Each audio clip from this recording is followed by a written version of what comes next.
You're watching America This Morning, America's #1 early morning news. The inaugural ceremonies turn more reflective later today as the president and first lady attend the national prayer service. It was an early night for the Obamas, the first couple attending just 2 inaugural balls compared to 10 during the first inauguration. With more on the parties and the politics, ABC's Tahman Bradley joining us from a very chilly Washington. Good morning, Tahman. It's very chilly, Paula. Good morning to you. Good morning to you as well, Rob. It's back to work today for President Obama, who presented an aggressive second-term agenda in his inaugural speech. But guys, he might want to sleep in today because he and the First Lady were out late partying. At star-studded inaugural balls, President Obama and the First Lady stole the spotlight. Mrs. Obama stunning in a ruby gown by designer Jason Wu. The couple serenaded by Jennifer Hudson. The inaugural balls capped off a spectacular day of pomp featuring plenty of music.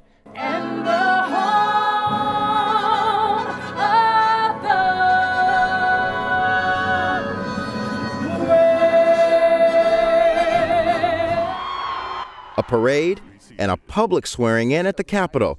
Now it's back to work for Mr. Obama, who in his inaugural address signaled he'll push a bold, progressive agenda.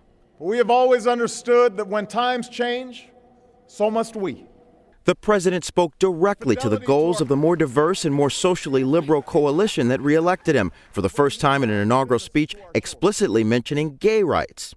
For if we are truly created equal, then surely the love we commit to one another must be equal as well.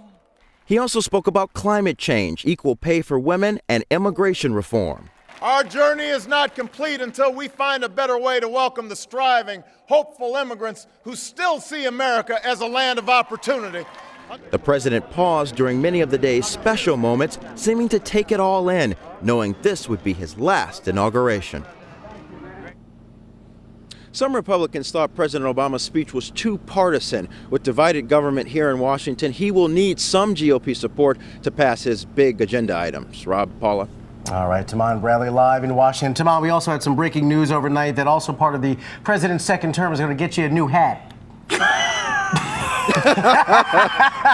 Stop that. I'm joking with you. It's warm, though, okay? That's all that matters. Stay warm, Easy for Tahman. us to say we're here warm in the studio. That's true. He's doing the hard work. Thank you, Tahman. The president really did, did hit a lot of big topics. It seemed more like a State of the Union address than it did at times than a more sweeping, poetic inaugural address. Climate change, immigration reform, equal pay for women, gay rights, which was a first, as Tahman mentioned, gun control. He laid out a litany of things that he would like to do, and as you heard in that piece, really spoke to that younger, much more diverse America that helped him get elected and perhaps signifies a major political shift in the country that's going to affect future national elections. And if he was as direct in this speech, just imagine how much more direct he's going to be in the State of the Union on February 12th. Coming up in a few weeks, term number 2, let it begin. And stay with us for more live coverage from Washington coming up, of course, in just a little while on Good Morning America.